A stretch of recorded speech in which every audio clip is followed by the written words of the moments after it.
بالله من شرور أنفسنا ومن سيئات أعمالنا من يهده الله فلا مضل له ومن يضلل فلا هادي له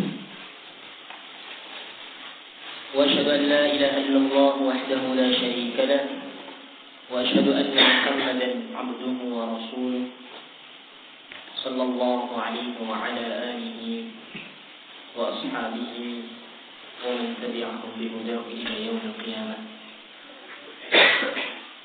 فقال تعالى في القرآن العظيم: يا أيها الذين آمنوا اتقوا الله حق تقاته ولا تموتن إلا وأنتم مسلمون. يا أيها الناس اتقوا ربكم الذي خلقكم من نفس واحدة وخلق منها زوجها وبث منهما رجالا كثيرا ونساء واتقوا الله الذي تساءلون به والأرحام إن الله كان عليكم رقيبا. يا أيها الذين آمنوا اتقوا الله وقولوا قولا سديدا يصلح لكم أعمالكم ويغفر لكم ذنوبكم ومن يطع الله ورسوله فقد فاز فوزا عظيما. أما بعد، فإن أصدق الحديث كتاب الله وخير الهدي هدي محمد صلى الله عليه وعلى آله وصحبه وسلم وشر الأمور محدثاتها فإن كل محدثة بدعة وكل بدعة ضلالة وكل ضلالة في النار أعاذنا الله وإياكم من النار. Ikhwani fi din rahimani wa rahimakumullah. Alhamdulillah, pada kesempatan yang mulia ini kita bisa kembali melanjutkan kajian kita, yakni dari membaca kitab Al-Wajiz fi Fiqh Sunnah wal Kitab Al-Aziz karya Syekh Abdul Alim Ibn Badawi Al-Khalafi hafizahullah ta'ala, yakni dari pembahasan kitab Janaiz. Dan pada pertemuan-pertemuan yang terdahulu kita telah mengetahui bahwasannya kewajiban bagi kaum muslimin terhadap jenazah itu ada 4. Yakni yang pertama, memandikan jenazah. Kemudian yang kedua, mengkafani. Ketiga adalah menyolatkan, dan yang keempat nanti adalah menguburkannya. Inilah kewajiban bagi kaum muslimin terhadap jenazah. Dan pembahasan kita masih di pembahasan yang ketiga. Pembahasan yang ketiga yakni berkaitan dengan wajibnya kaum muslimin untuk menyolatkan jenazah. Sudah kita tahu bahwasanya hukum salatul janaiz, salat jenazah ini adalah fardhu kifayah. Yang dimaksud dengan fardhu kifayah, bahwasanya ketika ada sekelompok orang yang sudah melaksanakannya, maka gugur kewajiban bagi yang lainnya. Ini hukum penyelenggaraan jenazah secara umum. Baik itu memandikannya, menyolatkannya, ataukah menguburkannya. Ini fardhu kifayah. Termasuk dalam ini adalah menyolatkan. Ini termasuk yang memiliki hukum, yakni fardhu kifayah. Dan kita tahu bahwasanya ketika fardhu kifayah ini tidak ditegakkan, sama sekali tidak ada seorang pun yang menegakkannya, tidak ada seorang pun yang melaksanakannya, maka seluruh kaum muslimin yang tahu akan keadaannya, tahu bahwasanya di sana ada orang yang meninggal tapi tidak ada yang menyelenggarakan jenazahnya, maka seluruh kaum muslimin berdosa. Sebagai contoh, ketika ada jenazah yang Islam, kemudian tidak ada satupun dari kaum muslimin yang mau menyolatkannya, maka seluruh kaum muslimin yang tahu tentang jenazah tersebut berdosa. Inilah fardhu kifayah. Tapi kalau sudah ada barang beberapa orang yang sudah menyolatkan, maka kewajiban bagi yang lain itu gugur. Akan tapi kita tahu bahwasanya di sana ada 2 golongan orang, yang mana orang tersebut tidak wajib untuk disolatkan. Yakni yang pertama adalah yakni at-tiflu, anak kecil. Nah, kemudian yang kedua adalah asy-syahid. Nah, anak kecil yang belum sampai baligh ketika meninggal meskipun tidak ada seorang pun yang menyolatkan maka tidak berdosa. Karena ini bukanlah kewajiban. Dan juga syahid, yakni orang yang meninggal dunia dalam keadaan berperang di jalan Allah Subhanahu wa taala. Syahid di sini maksudnya syahid, yakni syahid akhirat. Bukan syahid dunia, tapi syahid akhirat. Yakni syahid akhirat. Kita tahu syahid akhirat itu adalah orang yang meninggal dalam keadaan berperang di jalan Allah Subhanahu wa taala. Karena syahid itu ada dua macam, syahid dunia atau syahid dunia apa? Syahid dunia. Syahid dunia sama syahid akhirat. Kalau syahid dunia, yakni sebagaimana orang yang berperang di jalan Allah. Kalau syahid akhirat, ini orang-orang yang dia meninggal dalam keadaan tertentu yang mana Rasul Shallallahu Alaihi Wasallam memberikan jaminan kepada mereka tentang syahadah. Sebagaimana contoh orang yang mati tenggelam, ini syahid akhirat. Ataukah orang yang mati ya dalam keadaan tertimbun ya bangunan, ini juga termasuk syahid akhirat.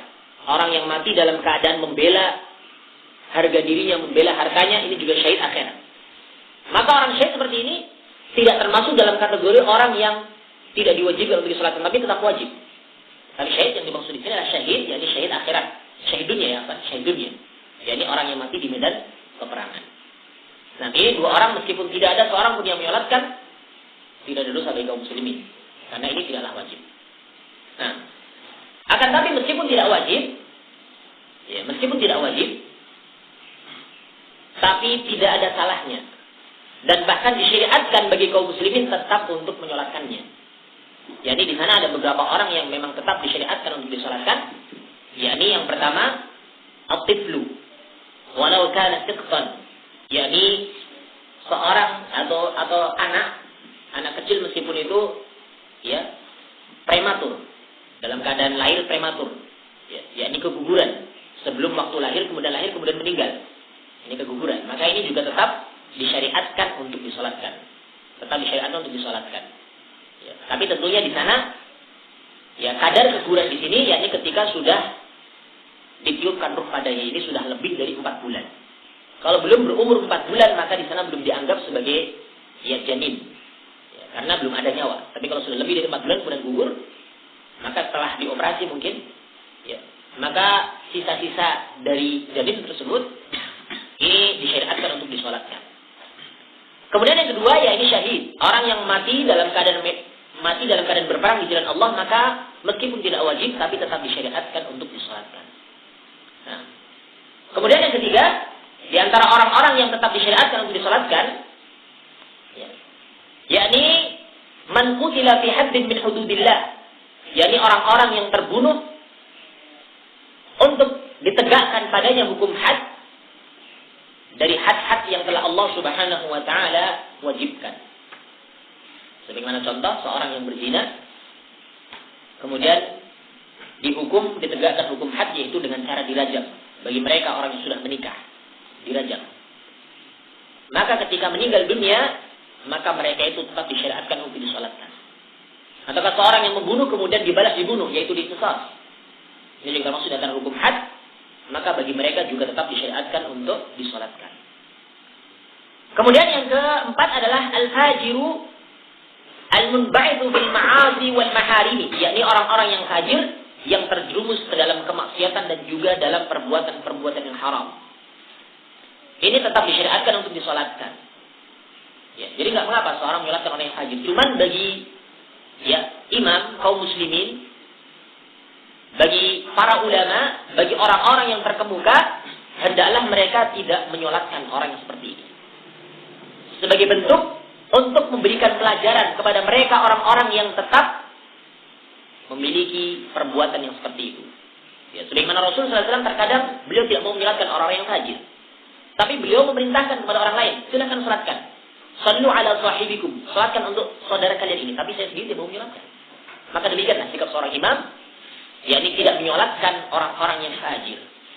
Tapi meskipun demikian, maka di sana tetap disyariatkan disolatkan bagi mereka selain imam. Karena imam tentunya berbeda ya. Seorang pemimpin berbeda dengan orang biasa.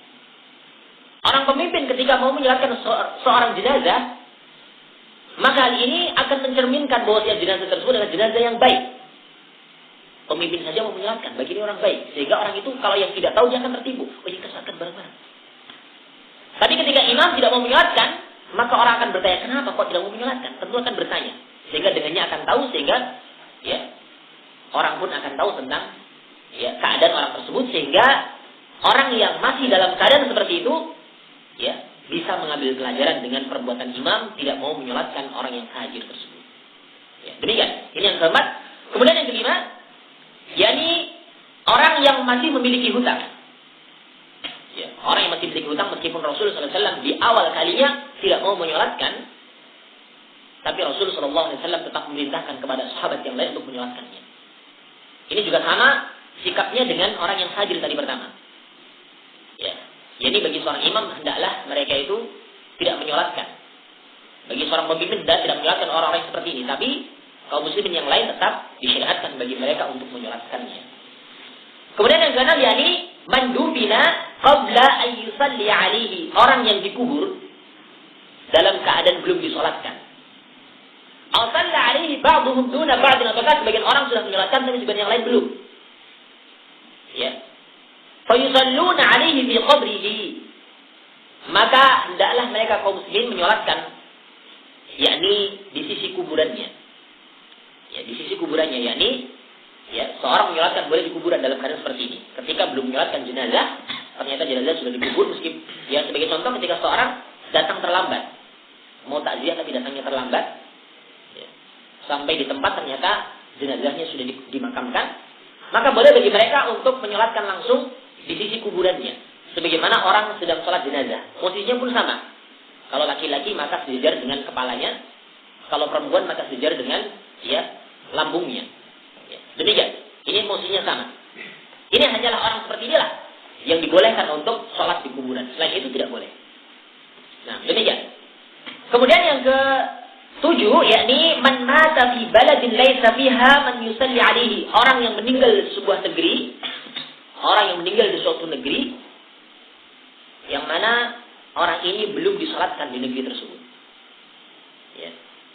Sebagai contoh, yakni pada zamannya Rasulullah SAW pernah menyolatkan yakni Al-Asamah, yakni Raja Habasyah, ya Raja Najasyi, An-Najasyi. An-Najasyi itu suatu julukan bagi Raja Habasyah. Habasyah itu kalau sekarang dinamakan dengan daerah Ethiopia ya. Habasyah itu daerah Ethiopia. Dan mereka memiliki raja dengan julukan yakni An-Najasyi. Ini julukan ya, Najasyi itu bukan nama tapi julukan. Sebagai contoh Raja Jogja dinamakan dengan Sri Sultan Hamengkubuwono. Ini kan bukan namanya tapi julukannya, namanya lain. Kemudian ya Raja daerah Mesir dinamakan dengan Fir'aun. Ada Fir'aun 1, Fir'aun 2 dan seterusnya. Ada Kaisar 1, Kaisar ini semuanya. An-Najasyi juga seperti ini. An-Najasyi itu julukan bagi raja daerah Habasyah yang bernama Al-Somah ketika itu. Yang mana raja ini adalah seorang yang muslim, meskipun belum pernah bertemu dengan Rasul sallallahu alaihi wasallam. Akan tetapi ketika para sahabat radhiyallahu taala anhum ajma'in di awal-awal Islam, yang mana ketika mereka hijrah dari Makkah ke Habasyah tadi, yakni menyampaikan tentang adanya seorang nabi, langsung Raja Habasyah itu percaya. Raja Najasyi tadi percaya dengan adanya Rasul tersebut berdasarkan kitab yang beliau miliki.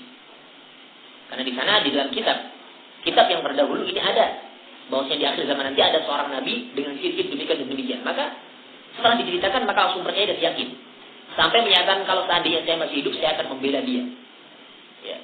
Demikian. Maka di sini tentunya menunjukkan bahwa raja tersebut adalah seorang muslim. Oleh karena itu ketika beliau yakni Raja Najasyi tadi, ya, ketika beliau meninggal, maka Rasulullah sallallahu alaihi wasallam menyolatkan. Dalam keadaan ketika itu beliau itu di Madinah. Nah, karena di daerah tersebut, daerah Habasyah tadi adalah daerah kafir. Rakyatnya masih banyak yang kafir sehingga raja tersebut tidak disolatkan di sana. Maka Rasulullah SAW menyolatkan di Madinah yang dinamakan dengan salat ghaib. Dalam hal ini, maka perlu kita tahu tentang salat ghaib. Disyariatkan bagi siapa? Di sana ada khilaf para ulama yang disusun oleh Imam Ibnu Qayyim rahimahullah taala dalam kitabnya Zadul Ma'ad, jilid yang pertama halaman yang ke-205 sampai 206. Beliau rahimahullah taala menyatakan Al-Imam Ibnu Qayyim rahimahullah ta'ala dalam kitabnya Zadul Ma'ad beliau menyatakan, "Walam yakun min hadyihi sallallahu alaihi wasallam sunnatihi as-salatu ala kulli mayyitin ghaibin." Tidak ada petunjuk dari Nabi sallallahu alaihi wasallam dan sunnahnya menyolatkan setiap jenazah yang ghaib. Karena sebagian kaum muslimin pada hari ketika ada jenazah di mana langsung disolatkan dimanapun tempat. Ini tentunya suatu kekeliruan yang perlu kita luruskan. Meskipun ada ulama yang berpendapat demikian, cuma ini suatu kekeliruan, suatu pendapat yang tidak kuat. Beliau menyatakan tidak ada pada zamannya Nabi sallallahu alaihi wasallam, bukan termasuk dari petunjuknya Nabi sallallahu alaihi wasallam dan juga sunnahnya menyolatkan setiap jenazah yang ghaib. Faqad mata khalqun katsirun minal muslimina wa hum ghayyabun. Falam yusalli alaihim, dan sungguh telah meninggal yakni makhluk yang sangat banyak. Kaum muslimin yang sangat banyak dalam keadaan mereka itu ghaib. Falam yusalli alaihim, tapi ternyata Rasulullah SAW tidak menyolatkan mereka. Wa sahha anhu annahu shalla 'ala an-Najashi salatahu 'ala al-mayyit. Dan telah sahih dari beliau bahwasanya beliau sallallahu alaihi wasallam menyolatkan atas Raja Najasyi dengan salatnya beliau sebagaimana beliau salat jenazah. Faqulifa fi dzalika 'ala thalathati turuq. Maka dari hal itu terjadi perbedaan pendapat menjadi 3 jalan, 3 pendapat. Di kalangan para ulama ada 3 pendapat tentang masalah salat ghaib. Pendapat yang pertama, anna hadhihi tasyri'un wa sunnatun lil ummati as-salatu 'ala kulli ghaibin. Pendapat yang pertama, bahwasanya perkara ini merupakan syariat dan juga sunnah bagi setiap umat untuk menyolatkan setiap jenazah yang ghaib. Ini pendapat yang pertama, salat ghaib itu disyariatkan untuk seluruh umat. Seluruh umat maksudnya seluruh kaum muslimin. Wa hadza qaulu Syafi'i wa Ahmad, dan ini pendapatnya Imam Syafi'i dan juga Imam Ahmad rahimahumullah taala. Berdasarkan hadis yang sudah kita baca tadi, yakni hadis tentang kisahnya Najasyi, yang mana Rasulullah SAW menyolatkan. Kemudian pendapat yang kedua, wa qala Abu Hanifah wa Malik hadza khasun bihi wa laysa dzalika li ghairihi. Ini khusus untuk beliau. Abu Hanifah dan juga Imam Malik rahimahumullah taala, beliau berpendapat bahwasanya salat ghaib ini khusus untuk Raja Najasyi saja dan tidak untuk yang lainnya. Ini pendapat yang kedua di kalangan para ulama, Abu Hanifah sama Imam Malik. Kemudian pendapat yang ketiga, ini di antara salah satu dari pendapatnya Imam Muhammad, dikatakan oleh Syekhul Islam Ibnu Taimiyah rahimahullah taala, beliau menyatakan, "Was-shawabu anna al-ghaiba in mata bi baladin lam yusalli alaihi fi sulli alaihi salatul ghaib."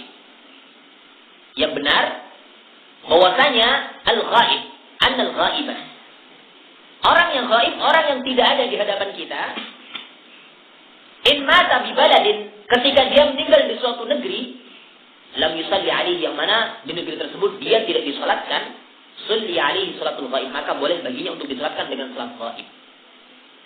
Kalau belum disolatkan di negeri tersebut, maka boleh bagi yang lainnya menyolatkan dengan salat ghaib. Kama shalla Nabi sallallahu alaihi wasallam 'ala an-Najasyi li'annahu mata bainal kuffar. Sebagaimana Nabi sallallahu alaihi wasallam melakukan salat untuk Raja Najasyi karena beliau meninggal dunia, Raja Najasyi meninggal dunia di antara orang-orang kafir. Maksudnya di negerinya yang mana ketika itu penduduknya masih kafir. Walau bisa di ayat beliau tidak disolatkan. Nah, wa in salli alaihi haitsu mata lam yusalli alaihi salatul ghaib. Kalau seandainya beliau disolatkan ketika beliau meninggal, maka beliau sallallahu alaihi wasallam tidak mungkin menyolatkan dengan salat ghaib. Lianna al-fardha saqata bi salatil muslimin alaihi, karena kewajiban telah gugur dengan salatnya kaum muslimin terhadapnya. Ya, jadi tentunya tidak perlu lagi. Kalau di sana sudah ada orang yang menyolatkan, tidak perlu yang lain menyolatkan. Kami bukan wajib ain, tapi wajib kifayah. Kewajibannya sudah gugur, jadi tidak perlu disolatkan lagi. Nah, wan Nabi sallallahu alaihi wasallam 'ala al-ghaibi wan Nabi sallallahu alaihi wasallam shalla 'ala al-ghaibi wa tarakahu, dan Nabi sallallahu alaihi wasallam menyolatkan dengan salat ghaib, yakni kepada Raja Najasyi dan juga kepada orang yang lain yang meninggal ketika mereka sudah disolatkan maka belum meninggalkannya, maksudnya tidak menyolatkannya. Nah, wa fi'luhu wa tarkuhu sunnatun, dan perbuatan Nabi serta perbuatan Nabi itu melakukan salat serta perbuatan Nabi meninggalkan salat ini merupakan sunnahnya beliau. Kalau beliau tidak menyolatkan, maka di sini menunjukkan bahwasanya menyolatkan tersebut tidak disyariatkan. Kalau beliau menyolatkan, maka di sini menunjukkan bahwasanya menyolatkan jenazah tersebut bagi jenazah yang ghaib ini disyariatkan. Demikian, maka tentunya di sini pendapat yang pertengahan. Wa hadza lahu maudhu. Maka ini pembahasan kita kali ini. Wallahu a'lam. Nah, demikian ini tentang masalah salat ghaib. Tentang masalah salat ghaib, yakni ada 3 pendapat, cuman yang pendapat yang paling kuat dalam sini adalah pendapat yang ketiga tadi, yakni salat ghaib itu disyariatkan, yakni bagi jenazah yang meninggal ya di sebuah negeri kafir yang di sana tidak disolatkan. Maka di negeri yang lainnya boleh menyolatkan dengan salat ghaib. Demikian. Ini tentang masalah salat jenazah. Jadi 7 golongan orang yang mana tetap disyariatkan untuk disolatkan. Selanjutnya, perlu kita tahu bahwasanya menyolatkan jenazah, ya, ini hanyalah bagi jenazah yang muslim. Adapun jenazah yang kafir, kalau orang kafir enaknya dikatakan jenazah atau mayat. Jenazah kan bahasa halus ya. Kalau orang kafir, jenazah atau nah, terserah makanya jenazah yang jelas, ya. Jenazahnya orang kafir, maka haram untuk disolatkan. Ya. Al-Imam Al-Albani rahimahullah taala dalam kitabnya Ahkamul Janaiz belum menyatakan wa tahrumus salatu wal istighfar wa taharrum wa tarahhum. Nah. Wa tahrumus salatu wal istighfar wa tarahhum 'ala al-kuffar wal munafiqin. Haram untuk menyolatkan serta memintakan ampun serta mendoakan rahmat, yakni kepada orang-orang kafir dan juga orang-orang munafik. Ya, haram untuk menyolatkan jenazah kafir, memintakan ampun untuk mereka, kemudian at-tarahum, yakni mendoakan dengan doa rahmat. Ya, apalagi bukan cuma doa tapi sudah mentakyin dengan mengucapkan almarhum, dengan takyin. Takyin yang seperti ini tidak disyariatkan. Kalau seorang mau mendoakan maka doakan rahimahullah, semoga Allah merahmatinya. Tapi kalau almarhum dengan mentakyin, ya, bahwasanya si dia telah dirahmati, ini tentunya tidak disyariatkan karena rahmat itu adalah dari Allah. Sementara kita tidak tahu apakah Allah akan memberikan rahmat kepadanya atau tidak. Oleh karena itu kita hanyalah berharap kalau Allah merahmatinya, rahimahullah. Nah, demikian maka tarahum seperti ini dilarang apalagi kepada orang-orang kafir. Ini berdasarkan firman Allah Subhanahu wa taala di surat At-Taubah ayat yang ke-84. Surat At-Taubah ayat yang ke-84. Ini dalil yang menunjukkan haramnya menyolatkan orang-orang kafir yang meninggal. Allah Subhanahu wa taala berfirman, "Wa la tusalli 'ala ahadin minhum mata abada wa la taqum 'ala qabrihi. Innahum kafaru billahi wa rasulihi wa matu wa hum fasiqun." Dan janganlah engkau menyolatkan untuk seorang pun di antara mereka yang meninggal untuk selama-lamanya. Tidak boleh. Tidak boleh. Allah melarang kepada Nabi Muhammad SAW untuk menyolatkan orang-orang kafir, orang-orang munafik untuk selama-lamanya. Wala taqum ala qabri, dan janganlah engkau berdiri di atas kuburannya, maksudnya janganlah engkau menyelenggarakan jenazahnya. Biarkan saja. Innahum kafaru billahi wa rasulihi, sesungguhnya mereka itu orang-orang kafir dalam Allah dan Rasulnya, wa matu hum fasiqun, dan mereka mati dalam keadaan fasik. Surah Taubah ayat yang ke-84. Ini jelas. Ini dalil yang menunjukkan haramnya untuk menyolatkan mereka orang kafir, orang munafik. Kemudian dalil yang menunjukkan haramnya memintakan ampun untuk mereka. Nah, Allah Subhanahu wa taala berfirman, yakni di surat yang lainnya, yakni di surat At-Taubah ayat yang ke-113. Allah Subhanahu wa taala berfirman, "Ma kana lin-nabiy wal ladzina amanu ay yastaghfiru lil musyrikeen walau kanu uli qurba min ba'di ma tabayyana lahum annahum ashabul jahim." Dan tidaklah pantas bagi seorang nabi dan juga orang-orang yang beriman untuk memintakan ampun bagi kaum musyrikin. Walau kanu uli qurba, meskipun mereka itu karib kerabat yang terdekat, min ba'di ma tabayyana lahum annahum ashabul jahim, setelah jelas bagi mereka bahwasanya orang-orang kafir tadi adalah termasuk ashabul jahim, penghuni neraka jahim. Ini dalil yang sangat jelas yang menunjukkan haramnya memintakan ampun untuk mereka orang kafir. Karena ketika seorang memintakan ampun untuk orang-orang kafir, untuk orang-orang munafik, berapa puluh kali pun Allah tetap tidak akan mengampuni. Istaghfir lahum aw la tastaghfir lahum, in tastaghfir lahum 70 marratan fala yaghfir Allahu lahum. Fala yaghfir Allahu lahum. Nah, kalian memintakan ampun untuk mereka atau kalian memintakan ampun, ini sama saja. Jika kalian memintakan ampun untuk mereka meskipun 40 kali memintakan ampun, ya, fala yaghfirullahu lahum, maka Allah tidak akan mengampuninya. Di sini dikatakan dengan ya, 70 marratan, dengan 70 kali. Meskipun 70 kali memintakan ampun tidak akan diampuni. Ini bukan berarti kemudian kalau 71 kali baru diampuni, tidak. Ini pengucapan 70 marratan, 70 kali di sini, ini bukan batasan, tapi menunjukkan meskipun berapapun banyak yang memintakan ampun tetap tidak akan diampuni. Bukan berarti kemudian kalau 71 kali diampuni, tidak. Tetap meskipun 1000 kali tidak akan diampuni oleh Allah Subhanahu wa taala. Ini permintaan ampun kepada mereka orang kafir, orang-orang munafik. Maka di sini haram untuk menyolatkan mereka, memintakan ampun untuk mereka, dan juga mendoakan dengan doa rahmat. Rahmat tidak boleh. Nah, kemudian selanjutnya tentang sholat jamaah ketika menyolatkan jenazah. Al-Imam Al-Albani rahimahullah ta'ala di dalam kitabnya Ahkamul Janaiz belum menyatakan wa tajibul jama'atu fi salatil janazati kama tajibu fi salawatil maktubati. Wajib untuk berjamaah ketika salat jenazah. Sebagaimana wajib dalam salat-salat yang wajib, salat-salat yang maktubah. Ini belum menyatakan wajib karena dalilnya itu jelas. Yaitu yang pertama dalilnya perbuatan Nabi SAW terus-menerus melakukan hal itu. Rasulullah tidak pernah menyolatkan jenazah sendiri, tidak pernah, tapi selalu berjamaah. Nah, oleh karena itu wajib menyolatkan jenazah. Tapi kalau misalkan tidak ada temannya, maka dia tetap sah menyolatkan meskipun sendirian. Tapi hukum asalnya itu wajib. Ya, hukum asalnya itu wajib jamaah kalau memang itu memungkinkan. Nah, Al-Imam An-Nawawi rahimahullah ta'ala belum menyatakan dalam kitabnya Al-Majmu' Syarh Al-Muhadzab, jilid yang kelima halaman yang ke-314, beliau menyatakan tajuzu salatul janazati furada bila khilaf wa sunnatu an tusalla jama'atan lil ahadits al mashhurati fi sahih fi dhalika ma ijma'il muslimin. Beliau menyatakan boleh seseorang menyolatkan jenazah sendirian dengan tanpa adanya khilaf, boleh saja, tapi sunnahnya hendaklah seseorang menyolatkan jenazah berjamaah. Berdasarkan hadis-hadis yang sudah dikenal dalam sahih, dan hal itu juga terdapat padanya ijma' kaum muslimin. Jadi salat jenazah itu hendaklah dilakukan secara berjamaah, bukan sendiri-sendiri, tapi berjamaah. Kemudian jumlah yang paling sedikit yang dikatakan jenazah, sebagaimana perbuatannya Rasulullah SAW, adalah 3 orang.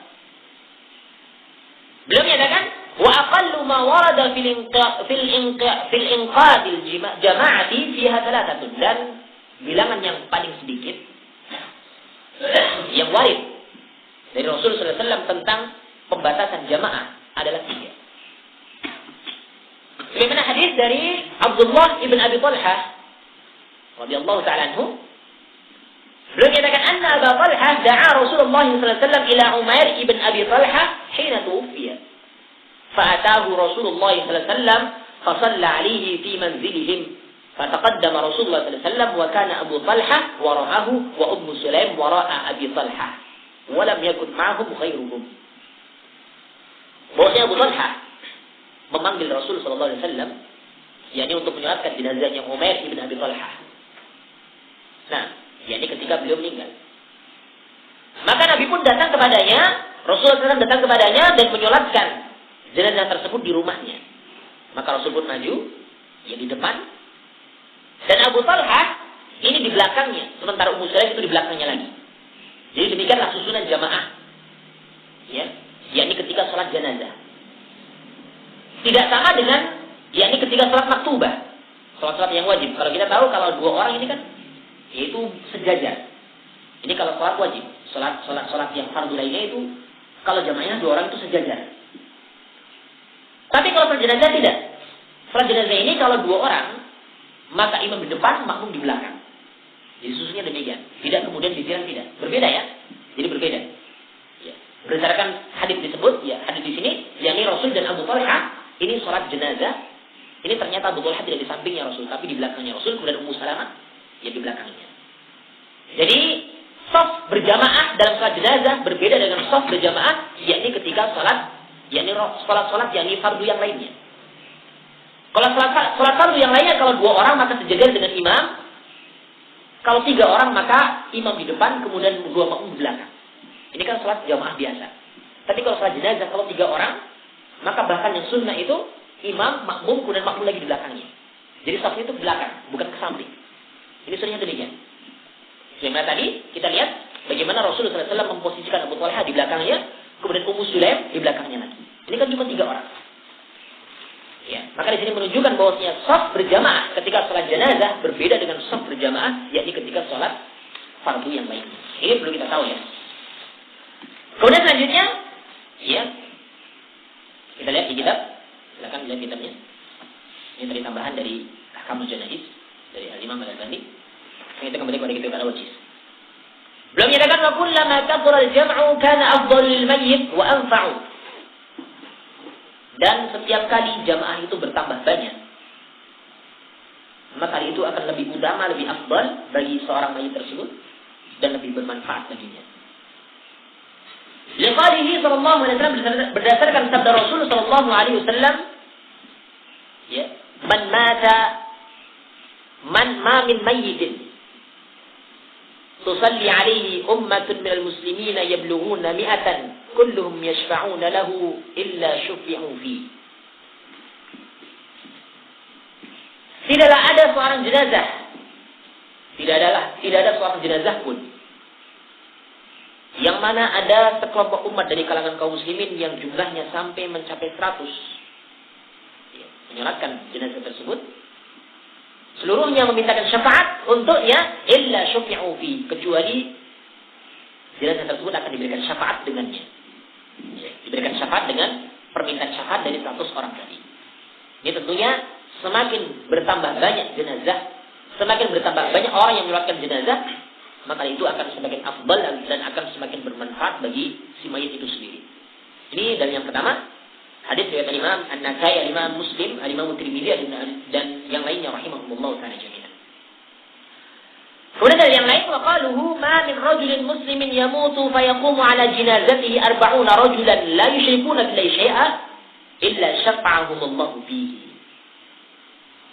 Tidaklah ada seorang muslim pun yang meninggal dunia, kemudian ada 40 laki-laki yang tidak berbuat syirik sedikit pun dengan Allah menyolatkannya.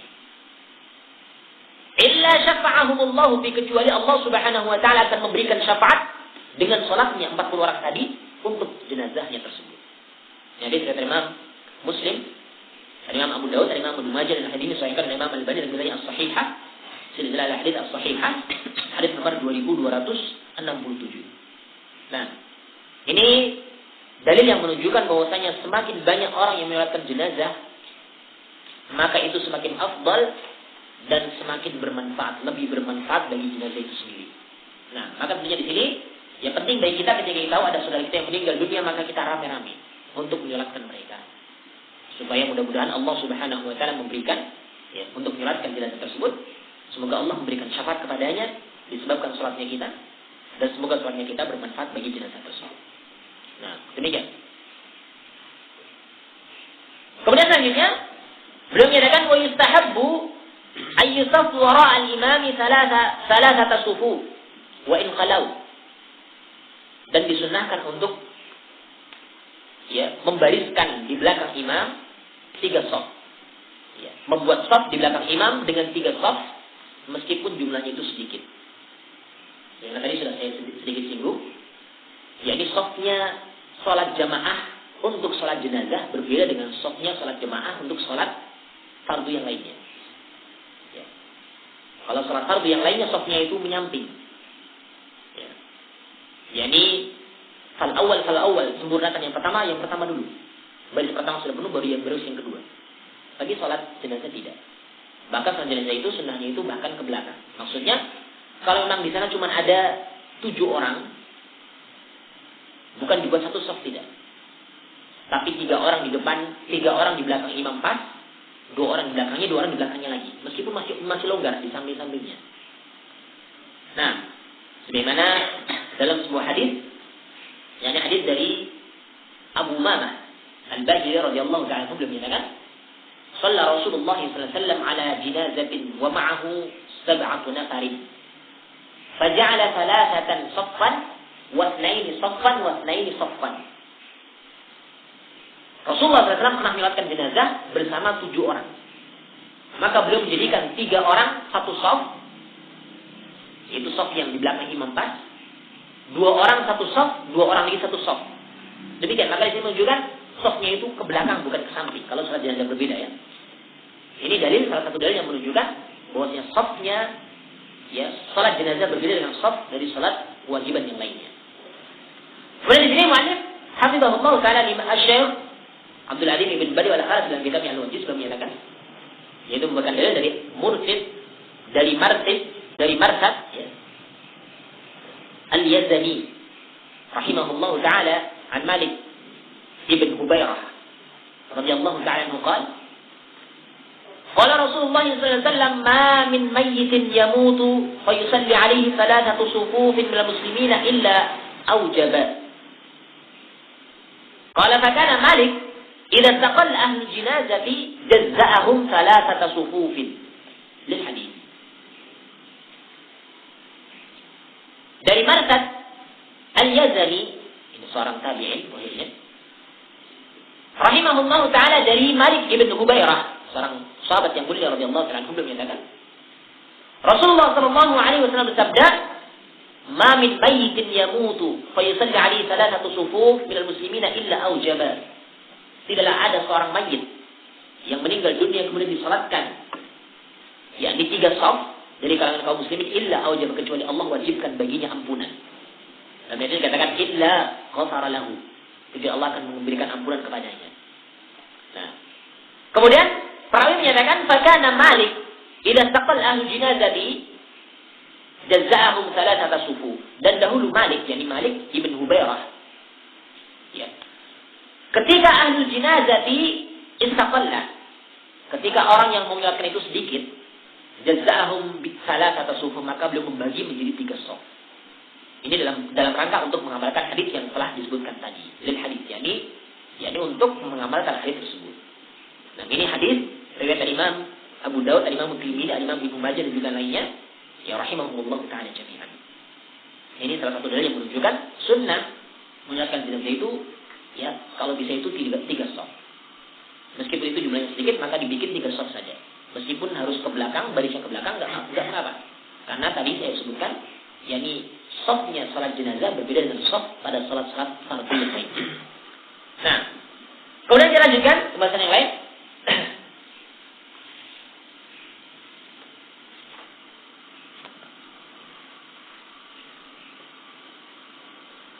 Sebelum kita masuk ke wa idza ijtama'at janaizu 'adidatun min rijal wan nisa, sebenarnya ada sedikit saya ingin tambahkan. Yakni berkaitan dengan orang-orang yang berhak menjadi imam di dalam salat jenazah.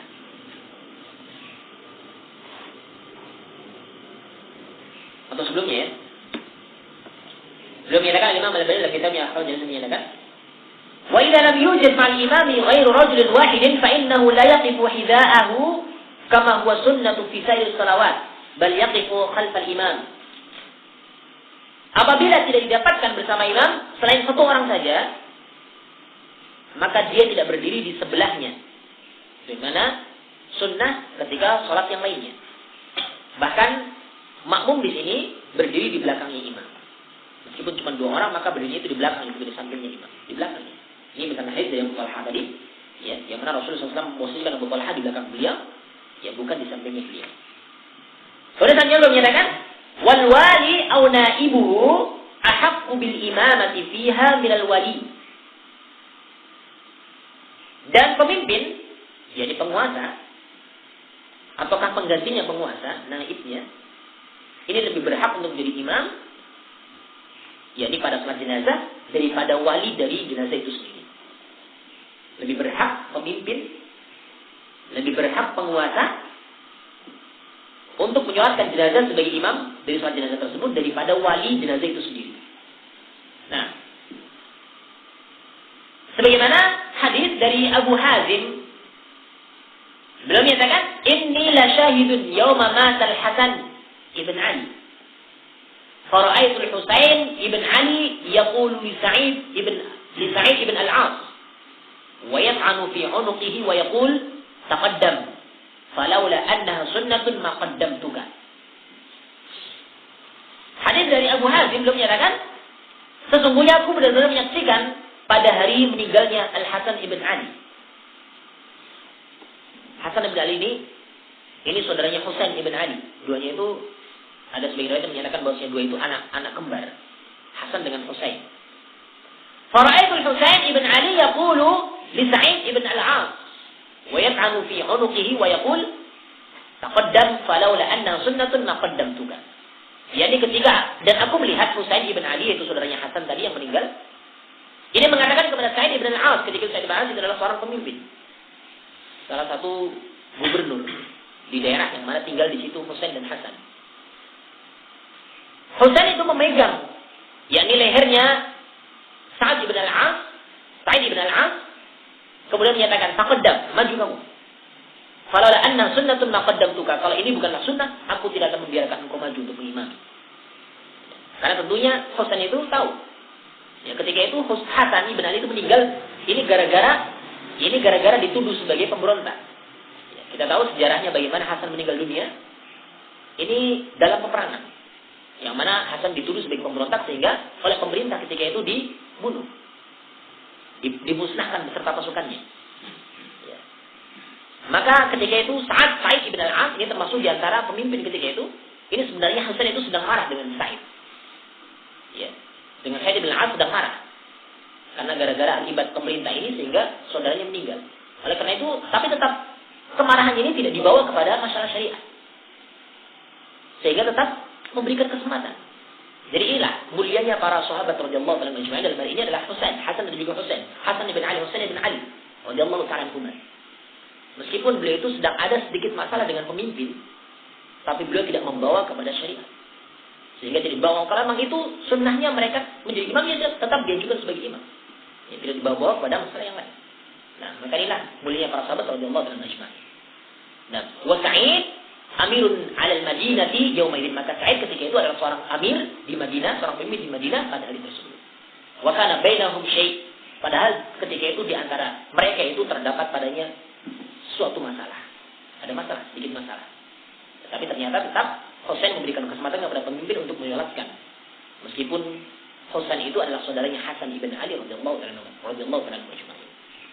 Demikian, ini orang yang berhak menjadi imam adalah seorang al-wali, ini seorang waliul amr, seorang pemimpin, seorang pemerintah. Nah, fa illam yahdur al-wali aw naibuhu fal ahaqqu bil imamati aqra'uhum li kitabillah. Kalau ternyata wali tidak ada yang hadir, pemerintah tidak ada yang datang, ataukah penggantinya juga tidak ada yang datang, maka yang berhak menjadi imam aqra'uhum li kitabillah, orang yang paling ahli dalam bidang qiraatul Quran. Jadi orang yang paling banyak hafalan Al-Qur'annya. Ya.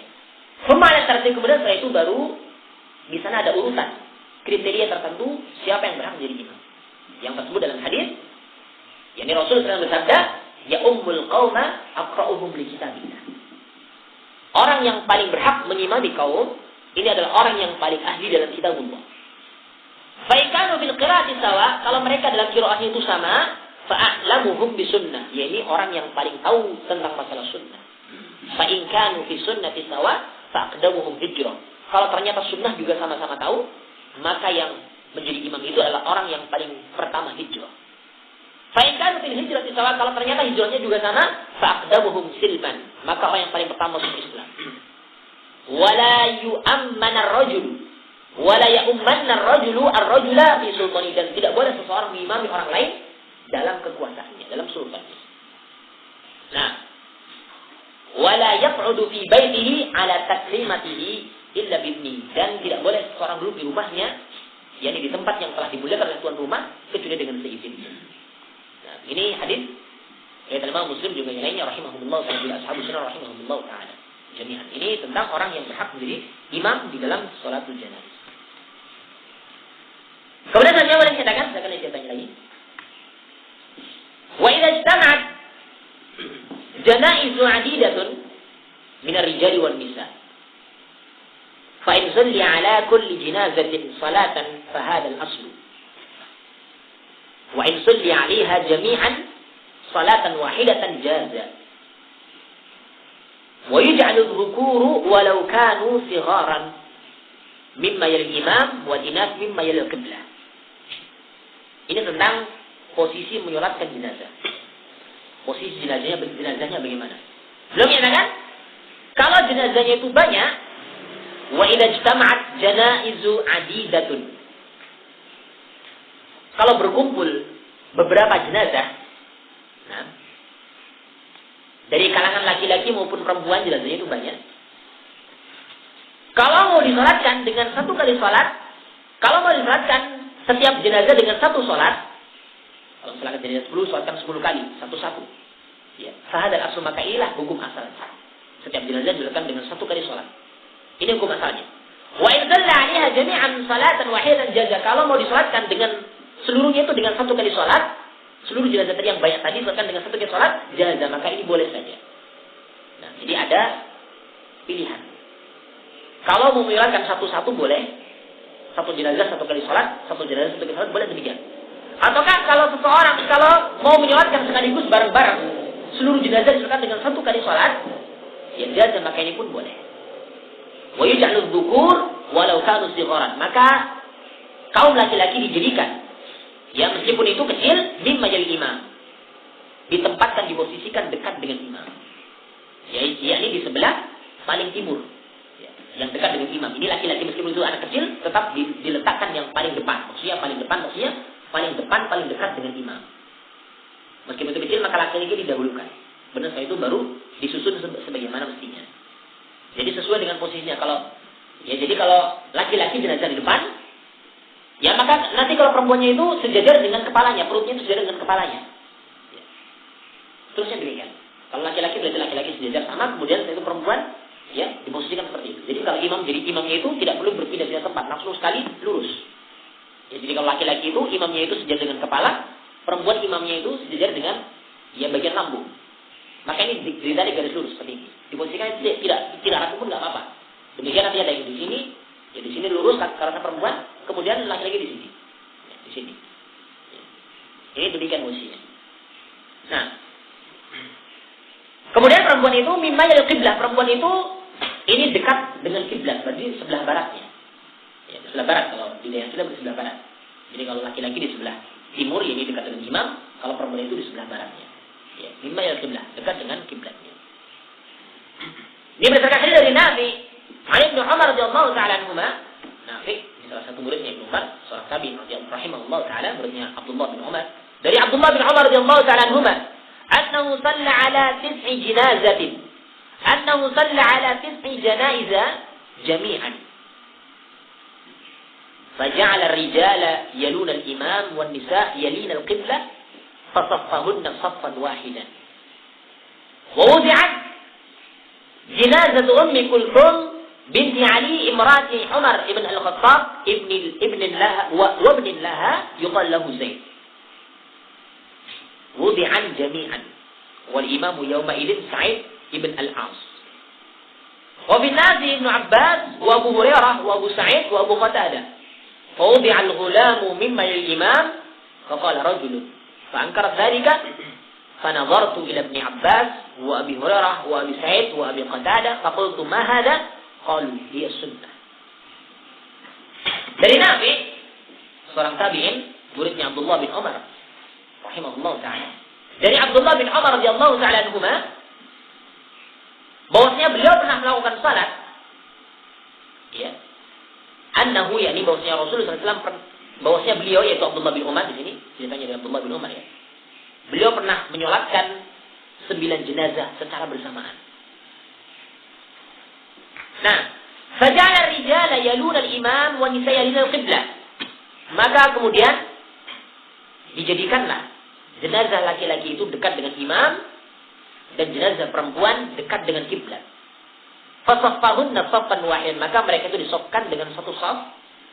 Kemudian wa wudi'at jinazatu Ummi Kulthum binti Ali imrati Umar bin Khattab. Kemudian diletakkan jenazahnya Ummu Kulthum, ya, binti Ali, salah satu istrinya Umar bin Khattab radhiyallahu ta'ala anhu, dan juga anaknya wa ibnullah, anaknya Ummu Kulthum yang dinamakan dengan Zaid.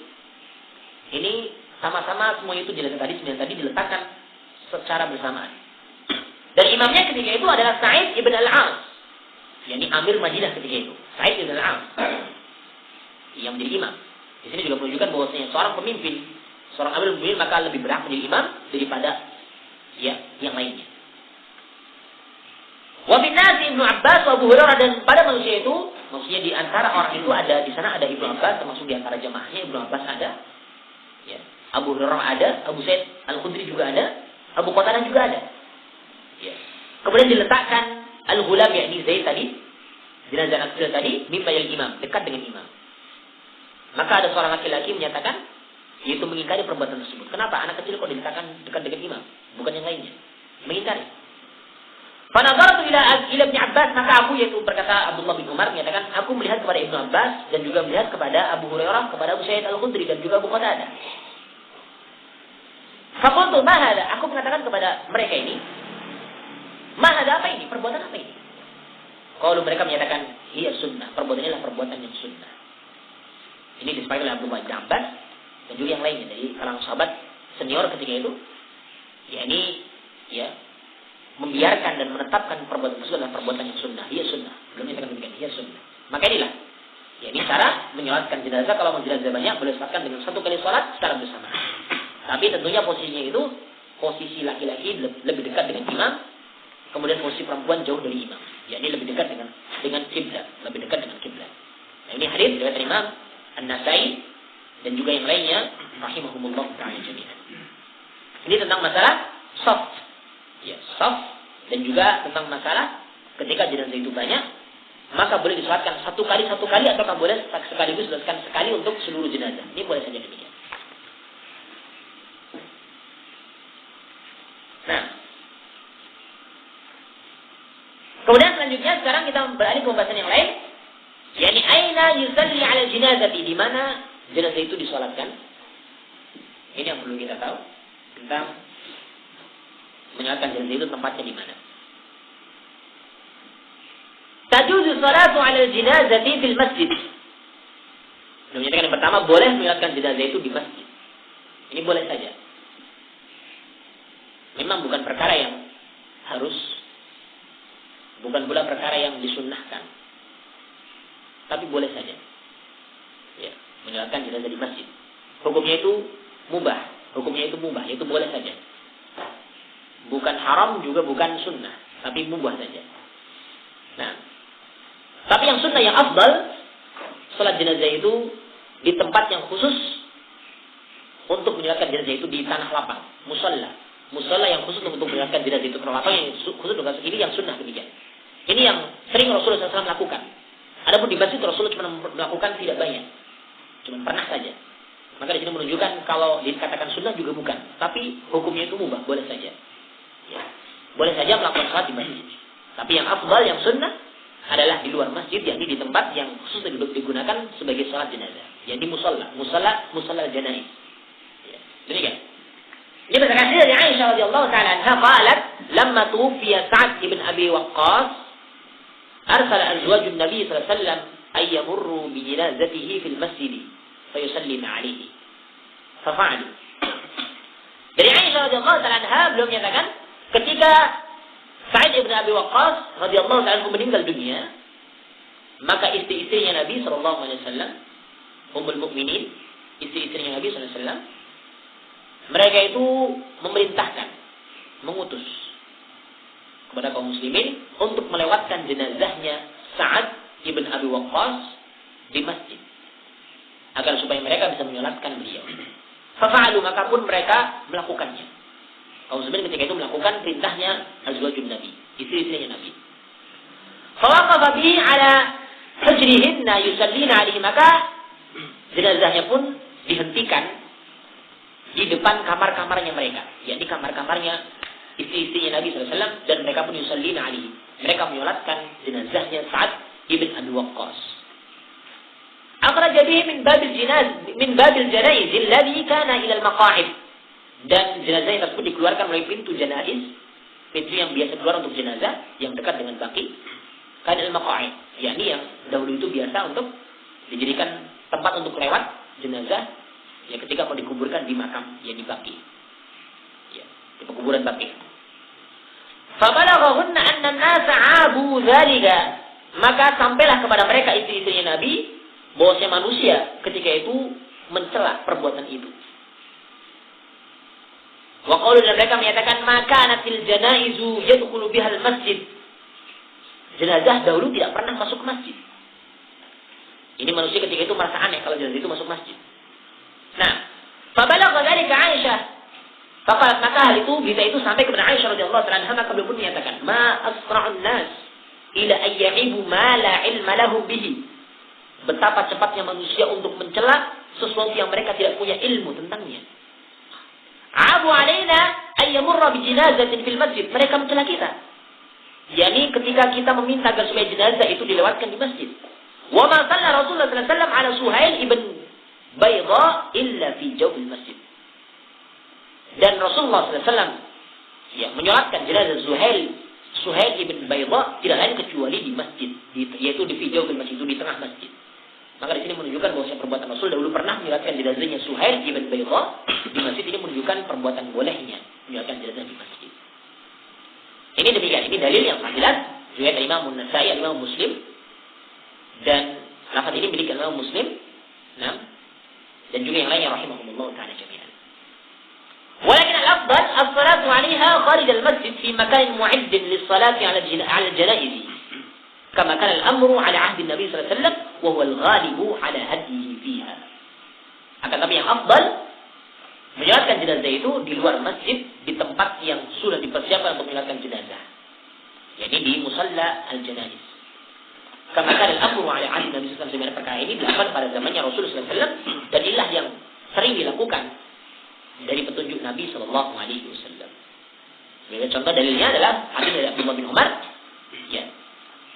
An Ibnu Umar radhiyallahu ta'ala anhuma, anna al-yahuda ja'u ila Nabi sallallahu alaihi wasallam bi rajulin minhum wa imra'atin zanaya. Fa'amara bihima farajima qariban min mawadi' al-janaiz 'inda al-masjid. Abdullah bin Umar menceritakan bahwasanya dahulu ada orang-orang Yahudi mendatangkan yakni seorang laki-laki dan juga perempuan yang melakukan zina kepada Nabi sallallahu alaihi wasallam. Maka Rasul merintahkan untuk merajam keduanya tadi, yakni di qariban min mawdi'il janaiz 'inda al-masjid. Yakni merajam itu di dekat tempat untuk menyolatkan jenazah, jadi yaitu di sisi masjid. Maka di sini menunjukkan bahwasanya di sana pada zamannya Rasulullah sallallahu alaihi wasallam disediakan tempat khusus untuk menyolatkan jenazah. Dan tempat itu pula tempat untuk ditegakkan hukum had. Bagaimana untuk merajam, untuk memenggal, untuk membunuh di situ, untuk ditegakkan hukum had di situ. Yakni di dekat tempat untuk menyolatkan jenazah. Ini dalilnya. Dan yang lain adalah dari Abdullah, dari Abu Hurairah radhiyallahu ta'ala anhu, anna Rasulullah sallallahu alaihi wasallam na'a an-Najashi fil yawm alladhi mata fihi kharaja ila al-musalla fa saffa bihim wa kabbara arba'an. Dari Abu Hurairah bahwasanya Rasulullah sallallahu alaihi wasallam yakni beliau diberikan kabar tentang meninggalnya An-Najashi, Raja Najashi. Pada hari meninggalnya beliau, maka beliau pun keluar ke musalla dari masjid. Tadinya di masjid, kemudian keluar ke musalla, ke tanah yang lapang, yang disediakan khusus untuk salat jenazah. Di sini menunjukkan perbuatan Rasul itu seringnya itu menyolatkan di musalla, ini di tanah yang lapang. Fasaffa bihim wa kabbar arban. Maka Rasul pun menyolatkan mereka kaum muslimin dan bertakbir 4 kali takbir, itu salat jenazah, itu salat ghaib, itu. Kemudian wala tajuzu salatul janazati bainal qubur. Tidak boleh salat jenazah di antara kuburan-kuburan. Kecuali ketika seorang itu sudah dikuburkan, jenazah itu sudah dikuburkan, kemudian ada orang yang menyolatkan, boleh. Ya, di situ sebagaimana sudah berlalu pembahasannya. Tapi asalnya, kalau memang tidak ada alasan ini, tidak boleh seorang menyolatkan di antara kuburan-kuburan. Ya, sudah masuk kuburan baru disolatkan di situ, masih ada jenazah dikusolatkan, tidak boleh. Nah, dan hadits dari Anas bin Malik radhiyallahu anhu, anna Nabi sallallahu alaihi wasallam naha ay yusalli 'ala al-janaiz bainal qubur. Bahwa Nabi sallallahu alaihi wasallam melarang untuk menyolatkan jenazah di antara kuburan-kuburan. Ini hadis dari Imam, ya. Yani kalau ini isnad hasan hasan, ya, dalam kitab al-janaiz. Qala labani rawahu at-Tayalisi, Imam at-Tayalisi. Kok sini at-Tayalisi? Ini kemudian dari at-Tayalisi. Dalam kitabnya, ya, ini hadis ini hasankan Imam Al-Albani rahimahullah taala. Ini tidak boleh menyolatkan jenazah di antara kuburan-kuburan yang ada. Ini tentang masalah yakni di mana tempat menyolatkan jenazah. Jadi insyaallah pembahasan yang lain insyaallah kita lanjutkan pada yang akan datang, yakni berkaitan dengan posisinya berdiri imam. Insyaallah. Wallahu taala ala wa alam. Wa maaf. Subhanakallahumma wa bihamdika. Assalamualaikum warahmatullahi wabarakatuh.